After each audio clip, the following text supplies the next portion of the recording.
I'm going to teach you the secret to divine life. मैं आज वो भेद की बात आपको बताना चाहता हूं कि दैव चंगाई में हम कैसे रहते हैं. It's very simple message, but it's very powerful. बहुत ही साधारण सा संदेश है लेकिन बहुत ही सामर्थी है. The secret to divine health is communion. जो वो भेद की जो बात है जो हमें दैव चंगाई में ले जाती है वो है प्रभु भोज. Amen? Amen. Amen, church. So today we are going to learn something amazing. आज हम कुछ बहुत ही अद्भुत सीखेंगे. I'm going to teach it in a very simple manner so that everyone can understand it. मैं एक बहुत ही साधारण तरीके से इस बात को समझाऊंगा ताकि सब लोग समझ सकें. Amen. And then you will understand why sickness is not the will of God, that anybody should live in sickness. और ताकि इससे पता चले कि बीमारी परमेश्वर की योजना नहीं है और वो नहीं चाहता कि कोई भी बीमार रहे. And I declare that your hospital bills will turn into vacations in the name of Jesus. और मैं इस बात की घोषणा करता हूँ कि आपके हॉस्पिटल के बिल आपके घूमने फिरने में खर्च हों. Amen. Hallelujah. Hallelujah. Acts chapter 2 verses 42. प्रेरितों 2 उसका 42. And they continued steadfastly in the apostles' doctrine and fellowship, in the breaking of bread and in prayers. और वे प्रेरितों से शिक्षा पाने और संगति रखने में और रोटी तोड़ने में और प्रार्थना करने में लौलीन रहे. Now, when we see here, the church has embraced everything that this scripture says except coming together and breaking the bread together. जब हम इस वचन को देखते हैं तो हम देखते हैं कि कलीसिया ने इस वचन में से सब कुछ अपनाया. जो कुछ यहाँ पे लिखा है सब कुछ किया सिवाय इसके कि एक साथ रोटी तोड़ने के. There are many teachings about prayer. Man, you should be a man of prayer. And awesome, that's very important. बहुत सी शिक्षाएं हैं कि हमें प्रार्थना करनी चाहिए और ये बहुत अच्छी बात है, हमें करनी भी चाहिए. There are many teachings about having the right doctrine and fellowship. शिक्षा है इस बारे में कि संगति होनी चाहिए, सही शिक्षा होनी चाहिए जो कि बिल्कुल सही है. But very few people have the revelation of the breaking of the body of Lord Jesus. लेकिन बहुत से कम लोगों के पास ये प्रकाशन है प्रभु भोज के बारे में. And that's why Paul says, many in the church, many, not some, many are sick and they have slept, they have died. और इसीलिए प्रेरित पौलुस कहता है कि क्योंकि लोगों को पता नहीं है, बहुत से, कुछ नहीं पर बहुत से कलीसिया में लोग बीमार हैं और कई हैं जो अपनी बीमारी में सो गए या मर गए. So he says there are 3 kind of people. Many are weak, sick and they have slept. Not like slept during the sermon, slept. और वो 3 तरह के लोगों की बात करता है. कुछ वो जो कमजोर हैं, जो बीमार हैं और वो जो सो गए यानी कि जो मर गए. Amen. So you see, sleeping is deadly. Don't sleep while I'm preaching. तो ये मत जब मैं प्रचार कर रहा हूँ. Amen. Okay, so let's go to 1 Corinthians chapter 11 verses 29 and 30. पहला कुरिन्थियों 11:29. For he who eats and drinks in an unworthy manner eats and drinks judgment to himself, not discerning the Lord's body. For this reason many are weak and sick among you, and many sleep. क्योंकि जो खाते पीते समय प्रभु की देह को ना पहचाने वे इस खाने और पीने से अपने ऊपर दंड लाता है. The communion that was supposed to be a blessing, many preachers had made it a curse. वो प्रभु भोज जो आशीष का एक कारण होना चाहिए, बहुत से प्रचारकों ने उसे एक श्राप की तरह दिखाया है. Because many people are so afraid to take communion.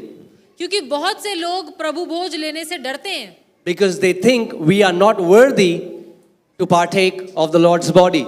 क्योंकि उन्हें लगता है कि हम इस योग्य नहीं कि हम परमेश्वर की देह में से या परमेश्वर की मेज में से खा सकें. Can I say something? क्या मैं कुछ कह सकता हूँ? No preacher is worthy to eat from the Lord's body. कोई भी प्रचारक इस योग्य नहीं कि वो परमेश्वर की मेज से खा सके. No man is worthy to eat from Lord's body if we come to him with our own works. If we come to him with our own works. अगर हम अपने कर्मों से परमेश्वर के पास आते हैं तो कोई भी इंसान इस योग्य नहीं कि परमेश्वर की मेज से खा सके. I would say this would be the pride of the highest category if you check your life and you say, I am perfect, I can partake of the Lord's body. मैं कहूंगा ये घमंड की बात है अगर कोई व्यक्ति ये बोले कि मैं अपने जीवन को देखता हूं और मैं कहता हूं हाँ मैं तो योग्य हूं, मैं तो खा सकता हूं परमेश्वर की मेज से. 1 Corinthians 11:29. Guys, put that scripture. I want you to hear carefully, okay? Let's just read. Okay? Let's just read the scripture. आइए हम सिर्फ इस आयत को हम सिर्फ पढ़ेंगे. For he who eats and drinks in an unworthy manner. जो कोई परमेश्वर की मेज से खाता या पीता है उसकी देह को ना पहचानते हुए. Bible is not saying he who is unworthy should not eat. वचन ये नहीं कह रहा कि वो जो योग्य नहीं है वो इस मेज से ना खाए. Paul is saying he who eats in an unworthy manner. That means there is a way of eating the Lord's body which is not the right way. यहाँ पर पौलुस बात कर रहा है कि परमेश्वर की मेज से खाने का एक तरीका है. Amen? And he's saying, what is that unworthy manner? Not discerning the Lord's body. और वो कह रहा है कि जब हम परमेश्वर की देह को नहीं पहचानते वो एक अयोग्य तरीका है उसके मेज से खाने का. Amen? Guys, are you getting what I'm saying? आप समझ रहे हैं मैं क्या See, कह रहा हूँ? there is a twofold application of the sacrifice, of the salvation in that sense. उद्धार में दो भाग हैं, चंगाई, Salvation and healing. उद्धार और चंगाई, ये दो भाग हैं. But the church has just taught about, oh, I'm going to heaven. लेकिन कलीसिया ने हमेशा एक ही चीज सिखाई कि ओ मैं तो स्वर्ग जा रहा हूँ क्योंकि विश्वास करता But हूँ. whenever the Bible teaches it, it always teaches the forgiveness of sins and the healing together. लेकिन बाइबल जब भी सिखाती है बाइबल बताती है पापों की क्षमा और चंगाई. David says in Psalm 103, bless the Lord, O my soul, and all that is within me, bless his holy name. भजन संहिता 103 में दाऊद कहता है कि धन्य हो परमेश्वर जिसने मेरे सारे पापों को क्षमा किया.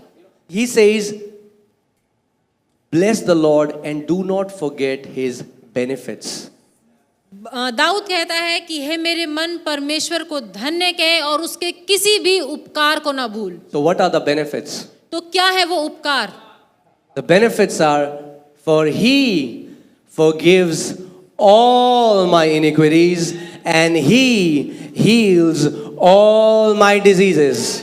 तो वो उपकार क्या है कि वो परमेश्वर जिसने मेरे सारे पापों को क्षमा किया और जिसने मुझे संपूर्ण चंगाई दी. Amen? You know, one word that believers don't believe is the word all.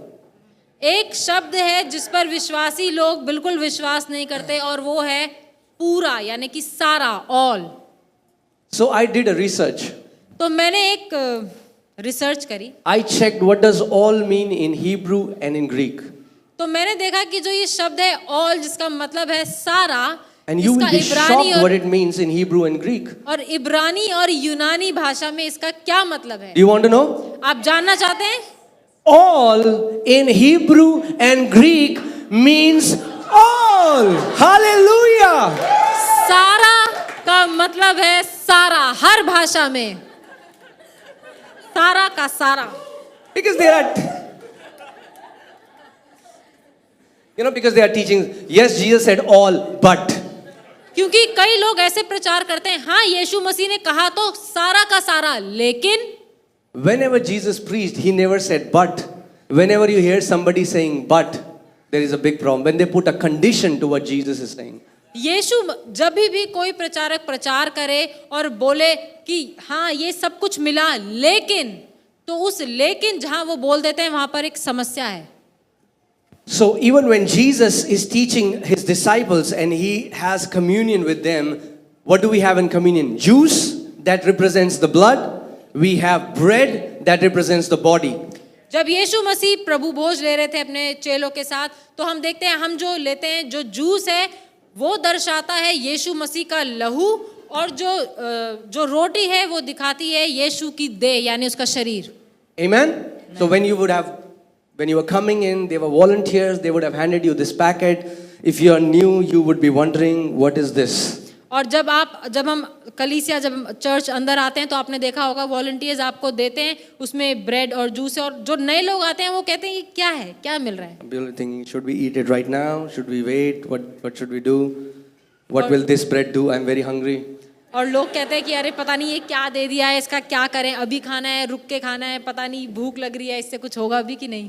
Man, if you can discern it, that's the secret to a vibrant health and vibrant life. अगर सिर्फ अगर आप परख लें, ये जान लें कि वो क्या है, तो आप एक ऐसा जीवन जिएंगे बहुत ही मस्त.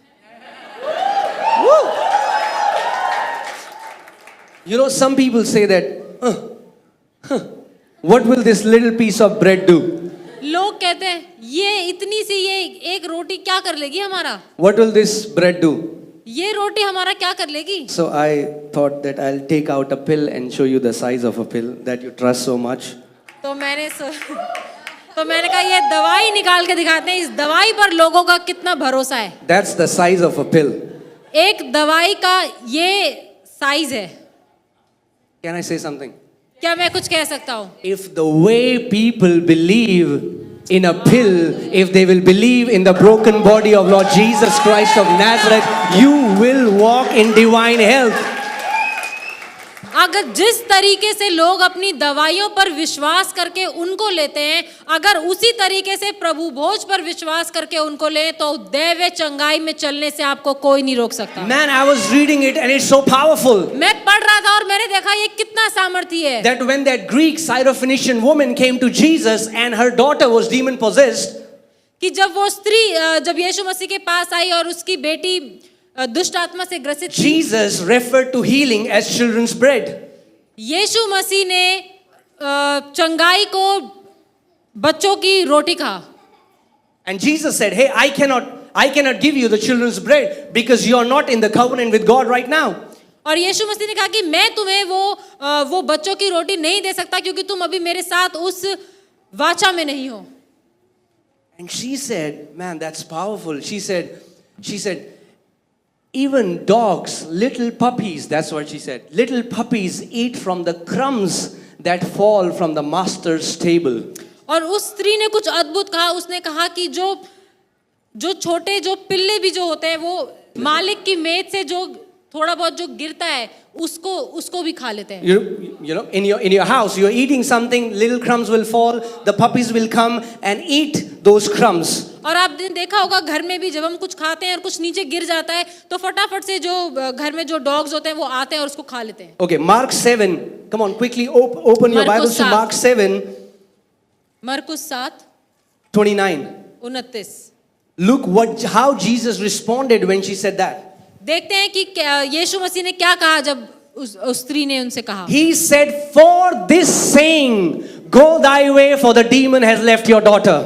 और यीशु ने उसको उत्तर दिया, उसे कहा इस बात के कारण चली जा, दुष्ट आत्मा तेरी बेटी से निकल गई है. What am I saying? मैं क्या कहना चाह रहा हूँ. That woman had the faith even in the crumbs, and she discerned it that even the little crumbs can drive out demons from my daughter. उस स्त्री ने जान लिया, परख लिया, उसको पता था कि वो रोटी के टुकड़ों में भी कितनी सामर्थ है. Little crumbs can drive out demons. उसे पता था कि छोटे छोटे टुकड़ों से भी दुष्ट आत्माएं भाग सकती हैं. Little crumbs can heal you of cancers and tumors. ये वो छोटा टुकड़ा आपके कैंसर, आपके ट्यूमर से आपको चंगाई दे सकता है. Little crumbs can heal your mental disorders. वो छोटे टुकड़े आपके दिमागी जो भी तकलीफें हैं उनको ठीक कर But सकता I है. have a better news. लेकिन मेरे पास उससे भी अच्छी खबर है. We are not little dogs that eat from the master's table. We are the sons and daughters. We are invited into the table of the Lord. हम उन कुत्तों की तरह नहीं जो मालिक की मेज से बचा खुचा खाए, लेकिन हम परमेश्वर के बेटे और बेटी हैं और हमें बुलाया गया है कि हम उसकी मेज से खा सके. Amen. The revelation goes a notch higher. जो प्रकाशन है वो और आगे जाता है. Now we are the part of that body. हम उस देह का एक हिस्सा हैं. Can you imagine, Jesus is walking with all his disciples and never for one day disciples saw him weak or sick. आप सोच सकते हैं यीशु मसीह चेलों के साथ दिन भर चला फिरा, लेकिन चेलों ने कभी भी उसको बीमार या कमजोर नहीं देखा. So that's why when Jesus told them, take, eat, this is my body, they exactly understood what he's trying to say. इसीलिए जब यीशु मसीह ने कहा कि ये लो, इस रोटी को खाओ, ये मेरी देह है, तो चेलों को समझ आ गया कि वो क्या कहना चाह रहा है. Amen? The life, the divine God kind of life was so exuberating from the body of Jesus that even his clothes were drenched with the power of God. और यीशु मसीह की देह से ऐसी सामर्थ निकलती थी कि उसके जो कपड़े भी थे वो भी उस सामर्थ से पूरे भीगे हुए थे. Amen? Now the Bible says that woman said, I will only touch the hem of his garment and I shall be made whole. और इसीलिए वो जो स्त्री थी उसने कहा कि मैं सिर्फ यीशु के वस्त्र के छोर को छू लूंगी तो चंगी हो जाऊंगी. Man, if that woman only by touching the hem of Jesus' clothes can receive her healing, what about you and me when we partake of the body of Lord Jesus Christ of Nazareth? वो स्त्री जिसने यीशु के वस्त्र के छोर को छुआ और चंगी हो गई, तो सोचिए हम जब परमेश्वर की देह का वो देह को ऐसे खाते हैं, उसको परख कर लेते हैं, तो हम कैसे चंगाई में चलेंगे. Amen? The truth is parallel. The opposite of fat is thin, right? The opposite of black is white. Yeah. मोटे का जो उल्टा है वो है पतला, काले का सफेद. So if Paul is saying, for this reason, not for these reasons, but for this reason, पौलुस कह रहा है कि इस कारण से, बहुत से कारण नहीं कह रहा है, वो एक कारण बोल रहा है कि एक कारण है जिसके कारण कलीसिया में लोग बीमार हैं. And what is that reason? That the church was not able to discern the body of Lord Jesus. कि कलीसिया यीशु की देह को परख नहीं पाई, जान नहीं पाई कि वो क्या ले रहे हैं. So what happens if we turn it around? What will happen if we are able to discern the body of the Lord? अगर हम इसी वचन को थोड़ा सा उल्टा करके देखें कि क्या होगा अगर कलीसिया जानते हुए कि यीशु की देह को वो ले रहे हैं, वो उसको परख करके लें, तो क्या होगा? They would not be weak, they will be strong. वो कभी भी कमजोर नहीं होंगे, शक्तिशाली, सामर्थी रहेंगे. They will not be sick, they will walk in divine health. वो बीमार नहीं होंगे पर दैवीय चंगाई में चलेंगे. And they will not die before their time. और वो अपने समय से पहले मरेंगे नहीं. And there are some people और कुछ लोग हैं who will not die. जो मरेंगे ही नहीं. Amen. Amen? Amen. Because Jesus is about to come back. क्योंकि यीशु मसीह वापस आने वाला है. Woo! Amen. Our King is about to come back. हमारा राजा वापस आने वाला है. Amen? Amen. Hallelujah. Hallelujah. The earth is about to become heaven. जो ये धरती स्वर्ग बनने वाली है. Amen? Amen. So please hear this, okay? ध्यान से सुनिए. So Jesus knew that he has to give this secret to his disciples so that they can walk with divine health, so that they can fulfill the greatest mandate, so that they can go into all the world and preach the gospel. यीशु मसीह को पता था कि उनके चेलों को दैवीय चंगाई में जीना है, ताकि वो उस बुलाहट को पूरा कर सकें कि वो सारी दुनिया में जाएं और सुसमाचार का प्रचार करें. Amen? So how many people have heard the Passover story in Exodus? If you've heard it, show me your hand. निर्गमन में कितने लोगों ने पास ओवर की वो कहानी को सुना है? Now let me tell you what is the problem in the church. मैं आपको बताता हूँ कि कलीसिया में दिक्कत क्या है. How many of you have heard about blood being applied on the doorpost? Show me your आप में से hand. कितने लोगों ने सुना है वो लहू का दरवाजों पर लगाना? See, everybody knows it. हर किसी को पता है. We know that night God said a destroyer is going to come and he's going to strike the firstborn. और हम जानते हैं कि बाइबल बताती है कि परमेश्वर ने कहा कि आज की रात वो नाश करने वाला आएगा और हर परिवार का जो पहलौठा होगा उसको मारेगा. But God said, if you'll apply the blood of the lamb on the doorpost, when that destroyer will see that blood, he will pass over. और परमेश्वर ने कहा कि जब तुम मेमने के लहू को अपने दरवाजे पर लगा दोगे तो जब वो नाश करने वाला आएगा वो उस लहू को देखकर चला जाएगा। Everybody knows this part. हर किसी को ये पता है। How many people know what you have to do with the lamb? कितनों को पता है कि उस मेमने के लहू को तो लगाना है लेकिन उस मेमने का क्या करना है? See, do you see the reality? देखिए, बहुत कम Everybody लोगों को knows about the blood, very few know about the body of Jesus. बहुत से कम लोगों को लहू के बारे में तो सबको पता है लेकिन बहुत कम लोगों को उसकी देह के बारे में पता है। That's why everyone talks about, yes, your sins are forgiven. इसीलिए हर कोई बात करता है, हाँ तुम्हारे पाप माफ हैं। But they were not only supposed to put the blood on the doorpost, they were supposed to eat the lamb. इसीलिए सिर्फ ये नहीं कहा गया था कि उसके मेमने के लहू को दरवाजों पर लगाना, लेकिन उस मेमने को खाना भी था। Are you getting what I'm saying? आप समझ रहे हैं मैं क्या कह रहा हूँ? And Jesus did Holy Communion on the Passover night. और यीशु मसीह ने जो प्रभु भोज किया वो पासओवर की फसह का पर्व जो था, Because उस in दिन the किया। book of Exodus chapter 12, that is the shadow. What Jesus is doing now is the reality. क्योंकि निर्गमन में जो दिखाया गया वो परछाई थी और जो असली में जो हुआ वो उस दिन हुआ जब यीशु मसीह ने फसह के पर्व के दिन प्रभु भोज किया। Okay, open Psalm 105 verses 37. भजन संहिता 105:37। Psalm 105 verses 37. 105 उसका 37 भजन The Bible says that he brought them out with silver and gold. Also there was none feeble among his tribes. तब वह अपने गोत्रियों को सोना चांदी दिलाकर निकाल लाया और उनमें से कोई भी निर्बल न था। 2.5 to 3 million people came out of Egypt. 2.5 से 3 लाख लोग मिस्र से बाहर आए। No medical centers, no alkaline water, no organic foods. कोई अच्छा खाना नहीं था, कोई डॉक्टर नहीं था, कुछ नहीं था। And the Bible says that there was none. What does none means? Not wali none. N-O-N-E. और बाइबल बताती है कि कोई प्रयोजन नहीं था किसी भी अच्छी वस्तु का, लेकिन फिर भी कोई भी उनमें से बीमार न था। And there was nobody even weak. और कोई कमजोर भी नहीं था। Can you imagine 2.5 million people walking with all their strength and being vibrant in health? और आप सोच सकते हैं 2.5-3 लाख मिस्र से बाहर आ रहे हैं पूरे सामर्थ्य में, बिल्कुल अच्छे स्वस्थ चंगे होकर। Why?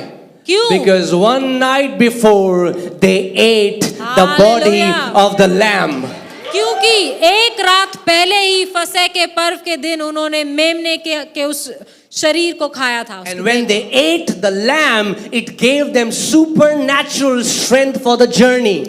और उस मेमने को जिसको उन्होंने खाया था उसने उनको दैवीय चंगाई दी उस पूरी यात्रा को करने के So I लिए। want to ask you, if eating an ordinary shadow lamb in the old covenant was so powerful that nobody among the Israelites was weak and sick, what about eating the body of Lord Jesus Christ of Nazareth, the author of life?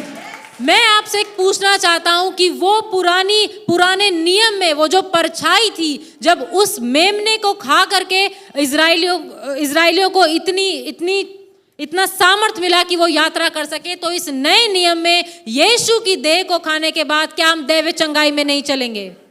Why are so many people sick in the church? Because there is no preaching of this. क्यों कलीसिया में बहुत से लोग बीमार हैं? क्योंकि इसके बारे में कोई प्रचार ही नहीं करता, कोई शिक्षा नहीं है। Are you getting what I'm saying? आप समझ रहे हैं मैं क्या कह रहा हूँ? Man, communion is that our DNA become transfused with God's DNA, and God's life that is in our spirit starts to exuberate out of your soul and your body. जब हम प्रभु भोज में शामिल होते हैं तो परमेश्वर के डीएनए के साथ हमारा डीएनए मिल जाता है और उसका जीवन जो हमारे अंदर है वो दिखने लग जाता है। Are you getting what I'm saying? It's not just a Christian ritual that you open and you nim. ये कोई ईसाई रीति रिवाज नहीं है कि बस निकाला और खा लिया। Yeah, it's sad that it has become a ritual in the church. और ये एक दुख की बात है कि ये कलीसियाओं में आजकल एक रीति रिवाज बन गया। But the Bible says early church, they were doing it every day from house to house. लेकिन बाइबल बताती है कि पुरानी कलीसियाएं जो थी, जो प्राचीन की कलीसियाएं थी, वो हर दिन ऐसा करती थी, एक घर से दूसरे घर रोटी तोड़ते So हुए। let's break some myths. तो आइए हम कुछ झूठों को आज यहाँ You तोड़ें। don't need a pastor to partake Holy Communion. प्रभु भोज में हिस्सा लेने के लिए आपको पासवान की जरूरत नहीं है। You don't need any elder, any bishop, any deacon. आपको किसी भी बड़े व्यक्ति की जरूरत नहीं है प्रभु भोज में शामिल होने के लिए। Amen. All of you are priests and kings in the new covenant. नए नियम में आप सब राजकीय लोग हैं और राजा लोग हैं। Some people are like, can we give it to our kids? कुछ लोग पूछते हैं अपने बच्चों को दे सकते हैं हम? Do you want God's life in your kids? क्या आप चाहते हैं परमेश्वर का जीवन आपके बच्चों में रहे? Give it to your kids. तो दीजिए। Because God in Exodus said that when you eat the lamb, the entire family should eat the lamb. God didn't say exclude the children. He said entire family should eat the lamb. क्योंकि निर्गमन में परमेश्वर ने कहा कि पूरे परिवार को उस मेमने को खाना है। ऐसा नहीं कहा कि बच्चों को मत खिलाना, लेकिन पूरे परिवार को खिलाएं। Some people get so upset, when they see that communion has been served to kids. They're like, he says, sir, that is the door. Hallelujah. कुछ लोग बड़े नाराज होते हैं कि अरे ये तो बच्चों को भी प्रभु भोज दे देते हैं। हम उनसे कहते हैं दरवाजा वहां है। Amen. No compromise on the word of God. परमेश्वर के वचन के If the साथ word says it, we believe it and that settles it. अगर वचन कहता है हम उस पर विश्वास करते हैं और उसी को मानते हैं और बस। Amen? And some people are like, but how can you give it to kids? If we judge on morality, then kids are the only ones who will deserve to have it. लोग कहते हैं बच्चों को कैसे दे सकते हो, लेकिन हम कहते हैं अगर सिर्फ कर्मों के द्वारा देखना है ना, तो बच्चे ही ले सकते हैं और कोई नहीं ले सकता। क्योंकि बच्चे मन के सच्चे। Hallelujah. Are you getting what I'm saying? आप It समझ has रहे हैं? become a tradition. It has become something that if you eat it unworthily, you are going to die. Then my question is, why should I eat it? लोग कहते हैं अगर तुम इसे अयोग्य रूप से लोगे तो तुम मर जाओगे। तो मैं कहता हूँ भाई मेरे को चाहिए ही नहीं, क्यों लूं मैं? Amen? I mean, like, it's so many. Brother, come before the table of the Lord. You might die tonight. Hallelujah. कोई ऐसे बोले अरे आओ आज प्रभु की मेज से खाते हैं, हो सकता है मर जाओ लेकिन आओ खाते हैं। Some new person comes. Why do we eat it? It's the Lord's body, and sometimes you can die as well. This person will say, can. कोई पूछे ये क्या है, हम इसको क्यों लेते हैं, और हम कहें ये प्रभु मेज है, इससे हम खाते हैं, कभी कभार मर भी सकते हैं। तो वो कहेगा भाई मुझे तो नहीं चाहिए।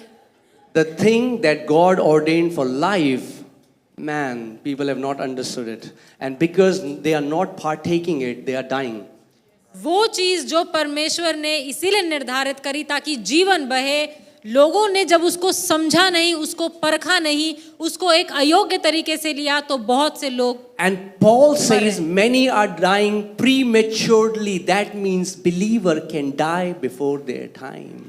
और पौलुस कह रहा है कि बहुत से लोग अपने समय से पहले मर गए। And the church says, oh, it's God who gives life and he takes away, so.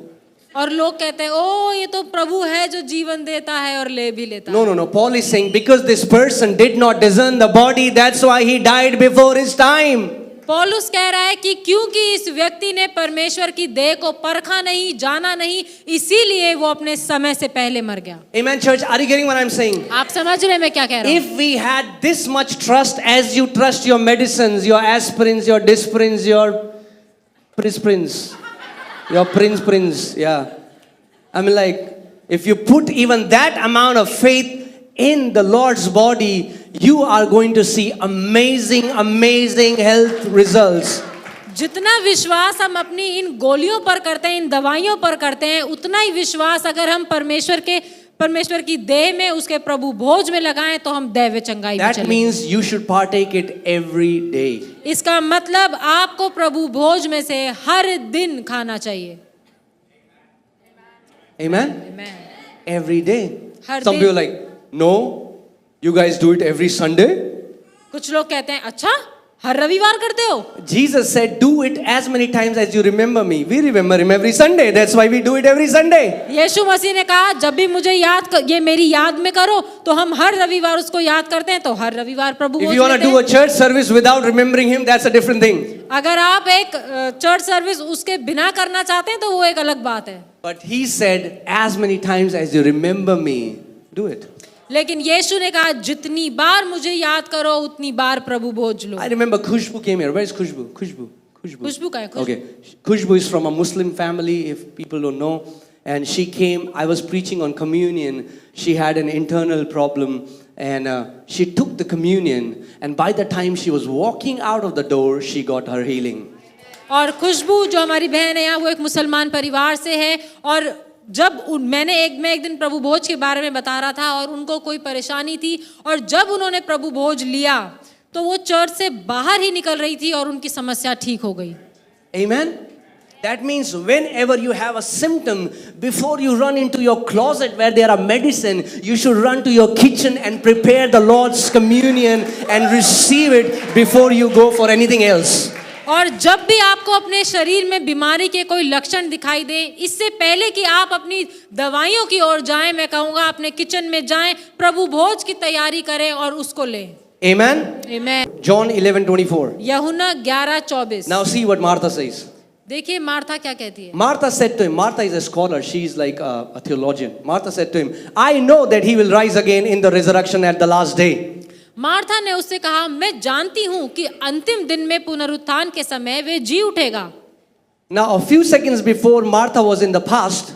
अभी थोड़े समय पहले ही मार्था जो है वो पास्ट की बात कर रही है। Now Martha went to future. अब मार्था जो है वो भविष्य की बात कर रही है। There Jesus wants to some people in the church then and they say, I know Lord will heal me. यीशु मसीह अभी करना चाहता है, वो अभी कर रहा है, लेकिन लोग कहते हैं हाँ हाँ मैं जानता हूँ यीशु एक दिन करेगा। अरे as salvation is now, healing is now. जैसे उद्धार अभी इसी समय है, ऐसे ही चंगाई भी अभी और इसी समय है। But some of us know the Bible like Martha knew the Bible. लेकिन हम में से कुछ लोगों को बाइबल इस तरीके से पता है जैसे मार्था को पता है। Martha is saying, yes, Jesus, I know. He is going to rise on the last day. Martha कहती है हाँ यीशु मुझे पता है अंतिम दिन में जी उठेगा मेरा भाई। Or there are people in church, they are saying, man, a time is coming. कुछ लोग कलीसिया में ऐसा कहते हैं ऐसा समय आने वाला है। But they don't enjoy the Christ who lives in them every day. लेकिन वो उस यीशु का आनंद नहीं उठाते, वो यीशु जो उनके अंदर रहता है हर दिन उसका आनंद Carefully, नहीं church. लेते। ध्यान से सुनिए। The second coming of Jesus is not the hope of glory. The Christ who is in you is the hope of the glory. Hallelujah. महिमा की आशा ये नहीं है कि यीशु मसीह आने वाला है, लेकिन यीशु जो हमारे अंदर रहता है वो है। Oh, Jesus will come back. Oh, yes, he will come back. But the same Jesus who will come back is already living inside of you right now. हाँ यीशु मसीह एक दिन वापस आने वाला है, लेकिन वही यीशु मसीह आपके अंदर अभी इसी समय रहता है। Amen. Amen. And when you walk in that consciousness, you can draw the life out of the same Christ. और जब आप इस कॉन्शियसनेस में जब हम चलते हैं, ये जानते हुए हम चलते हैं कि यीशु हमारे अंदर रहता है, तो हम उस जीवन को उसमें से ले सकते हैं। Amen, church. Are you getting what I'm saying? You know, we have got so many testimonies. There is one sister, she used to come, she had a tumor a size of a tennis ball on her back. और हमारे पास इतनी सारी गवाहियां हैं। एक बहन कलीसिया आई जिसके कमर में एक ट्यूमर था जो कि टेनिस बॉल के साइज का था। It was a tumor, it was not tennis ball, okay? वो सच का एक ट्यूमर था। It was. And she came and she just took communion by faith. She went back home and when she was changing her clothes, man, brand new skin, no tumor. और वो बहन जब यहाँ आई और उन्होंने प्रभु भोज लिया, वो घर गई और जब उन्होंने चेक किया उनका ट्यूमर गायब था। If you'll say, communion seva, then I'll say,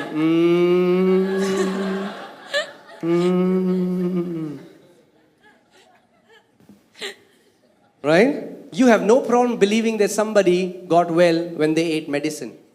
किसी को कोई परेशानी नहीं होगी जब हम उनको ये कहेंगे कि भाई वो दवाई फलाना दवाई खा के वो व्यक्ति Then we चंगा हो don't say, गया। अच्छा, इन्नी सी गोली खा के ठीक हो गया. We don't say that. अच्छा. इतनी छोटी गोली खाई, ठीक हो गया. But when we talk about the Lord's body, who is the one who created life, by his stripes we are healed, the Bible says. Man, why is the church living in so much of unbelief? क्यों कलीसिया इतने अविश्वास में जी रही है? जब एक छोटी सी गोली पर हम भरोसा करके उसको खा सकते हैं, तो प्रभु भोज में जब हम यीशु की देह को, उसकी रोटी को लेंगे तो दैव चंगाई में जिएंगे. I can assure you there is no sickness that can stay in your body if you can learn to discern the Lord's body and partake of his body every day, remembering that sacrifice, remembering the stripes that he took on his back. मैं आपसे चुनौती देकर कह सकता हूं, यदि आप यीशु की देह को परख कर उसे हर दिन खाएं और जान ले कि उसके कोड़े खाए जाने से हम चंगे हुए हैं, तो ऐसी कोई भी बीमारी नहीं जो आपके शरीर में रहेगी. Amen? Amen. The judgment that, maybe I'll go in detail someday else, but the judgment that scripture is talking about comes from the Greek word krima, which means the divine sentence. So what Paul is saying, this world is under a divine sentence. This world, after Adam fell, sin, sickness, and death came into existence. And what Paul is saying is, if you don't discern the Lord's body, being a believer, you will also come under that divine sentence. पौलुस कह रहा है कि यदि हम यीशु की देह को बिना परखे अयोग्य तरीके से उसको लेते हैं, तो एक विश्वासी होने के बावजूद जो इस दुनिया पर जो वो तीन जो श्राप हम जिसे बोल सकते हैं, मृत्यु, गरीबी और बीमारी, एक विश्वासी होने के बावजूद भी एक विश्वासी इन चीजों के अंदर आ सकता है. So understand, it's not communion that is bringing the punishment. The punishment is already on the world. Are you getting what I'm saying? It's not the communion. It's because you are not reaping the benefits of the communion. That's why you are undergoing the same things that the world is undergoing. प्रभु भोज से हमें कोई श्राप या कोई दिक्कत नहीं मिल रही है, क्योंकि प्रभु भोज के हम जो फायदे हैं उसको नहीं ले पा रहे, तो अपने आप ही एक व्यक्ति जो है, जो इस दुनिया पर जो श्राप हैं उनके अधीन आ रहा है. Amen. It's like if you don't drink the water, you will die of thirst. It's the same thing. If you don't discern the Lord's body, if you don't receive that life, you will come under that same divine judgment that is already on the world.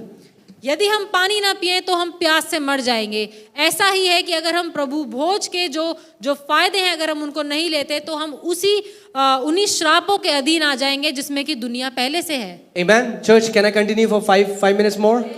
Are you sure? Okay. 1 Corinthians chapter 11.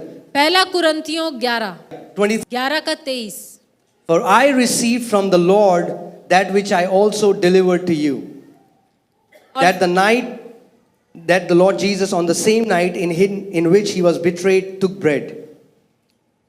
क्योंकि यह बात मुझे प्रभु से पहुंची और मैंने तुम्हें भी पहुंचा दी कि प्रभु यीशु ने जिस रात वह पकड़वाया गया रोटी ली. Guys, understand this. Paul did not learn it from Matthew. He didn't learn it from Peter. Paul is saying, I got a direct revelation from the Lord Jesus Christ. यहाँ पर पौलुस कह रहा है कि जो प्रकाशन उसे ऊपर से मिला, ये प्रकाशन उसे ना मती ने दिया, ना पतरस ने दिया, पर ये प्रकाशन उसे स्वयं प्रभु यीशु मसीह ने दिया. Amen? And that means it was so important that Jesus came to reveal about his body to Apostle Paul. और समझिए कि ये कितना जरूरी है कि यीशु मसीह ने स्वयं आकर पौलुस को इसके बारे में बताया. Now I want you to focus on this verse and let's read it together and let's read it slowly. Amen? और आइए हम इस वचन को मिलकर साथ में और धीरे-धीरे पढ़ेंगे. And when he had given thanks, he broke it and said, Take, eat. This is my body which is broken for you.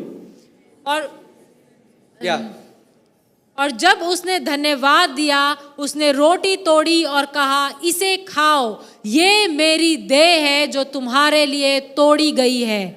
Amen. Jesus broke the bread and gave it to the disciples and said, Eat, for this is my body broken for you. यीशु मसीह ने रोटी ली, तोड़ी और कहा, इसे खाओ, ये मेरी देह है जो तुम्हारे लिए तोड़ी गई है. What happened on the cross? क्रूस पर क्या हुआ? His body was broken, his flesh got ripped off, and that divine life, zoom, man, was released for the church. क्रूस पर क्या हुआ? उसको इतना मारा गया, उस पर उसने इतनी ताड़ना सही, उसके शरीर को तोड़ा गया, और उसके शरीर को तोड़े जाने से जो वो दैव चंगाई है, जो जीवन है, वो कलीसिया के लिए दिया गया। Blood लहू is for वो किस लिए है?